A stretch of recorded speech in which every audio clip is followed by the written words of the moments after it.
Hey guys, it's CrystalRenèe here. Welcome back to my channel.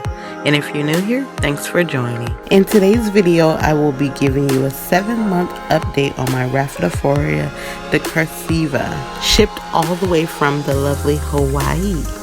If you're interested, then stay tuned. So back on April 2nd, 2021, I saw this beautiful starter plant of a Rhaphidphora Decursiva, and I just had to get my hands on it. So I made the purchase.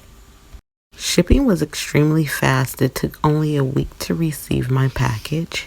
And because my plant was sent all the way from Hawaii, I appreciated the seller using Hawaiian vibe typed packaging material to ship my plant in. That was very thoughtful and unique.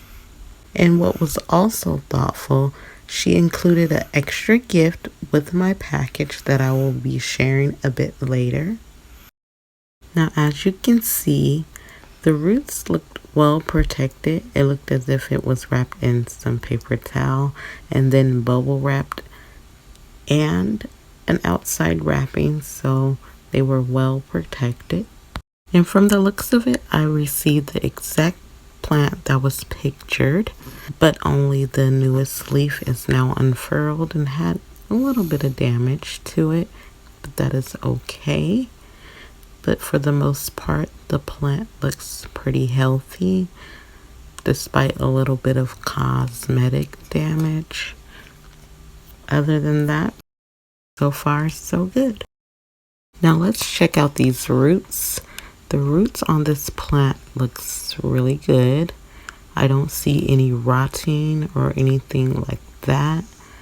So I feel like it is safe to pot up right away.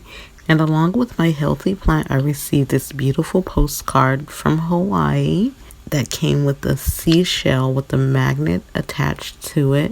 I must say that this was a sweet gesture added, and I was very happy with my order. Now, I didn't keep track of anything in between, so we're going to jump over into October 20th, 2021. And I must say she is looking rather good. But I must be honest, in between time, I did give her a top cut and rooted her and added her to the pot to give her a fuller look at the bottom, which worked out well.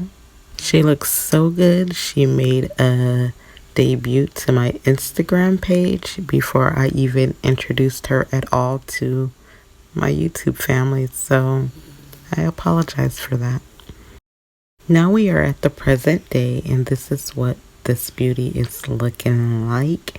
As you can see, she has grown so much, and her leaves are starting to mature as they get closer to the top of the moss pole.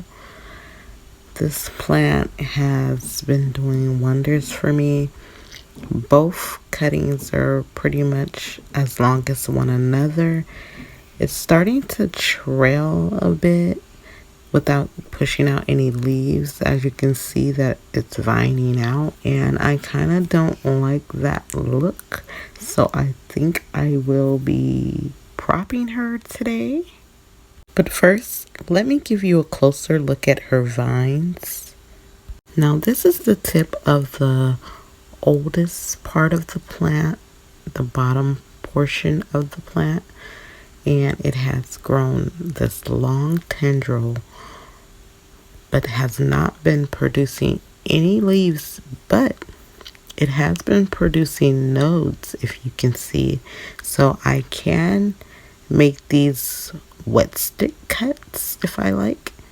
And as you can see, it is going completely down to the bottom of the base of the plant.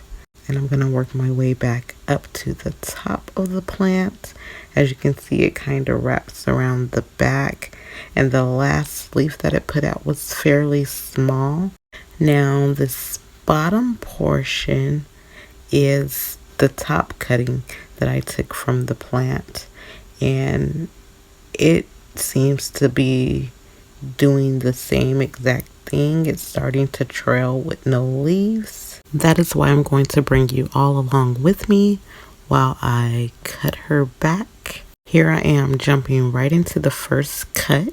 As you can see, of course, I did sterilize my scissors, and you should do the same.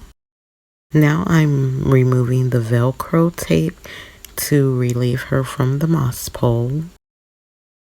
As you can see, this turned out to be a pretty nice cut. I will root up and repot back into the pot. Now I'm going to go in and make my second cut. Keep in mind when cutting, you want to cut at an angle about an inch away from the base. Now, because at the base there's no need for the Velcro tape, I'm going to remove it, and I'm going to place it around the lowest part of the plant to support it, so that way it can continue to grow up the moss pole as so.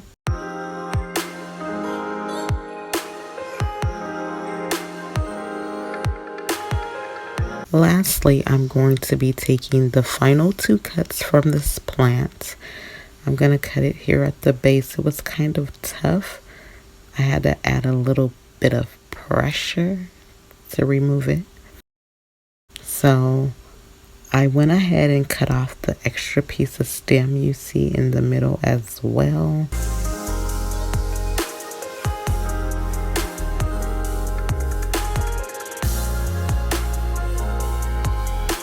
And then I went ahead and took my Velcro tape and supported the rest of the plant like I did before. Now with cutting this plant back, this will promote more growth at the base of the plant, causing it to become more bushier, and that is the effect that I'm trying to get at this point, because I like the bushier look of this plant, and as it falls, it just looks beautiful. Now I did go ahead and throw the wet sticks and perlite and my cuttings in water off camera, and this is what my plant is left with. It still looked pretty full and nice, and from the looks of it, this is exactly what she looked like back when I took a top cutting from her and added it to the base before all the new growth came in.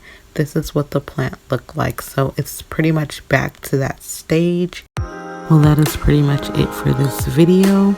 If you haven't yet joined my channel yet, please subscribe, give this video a thumbs up, and share with your planty friends. And until next time, enjoy peace, spread love, and be blessed. Hey, don't forget to follow me on all my social media platforms. And until next time, happy growing!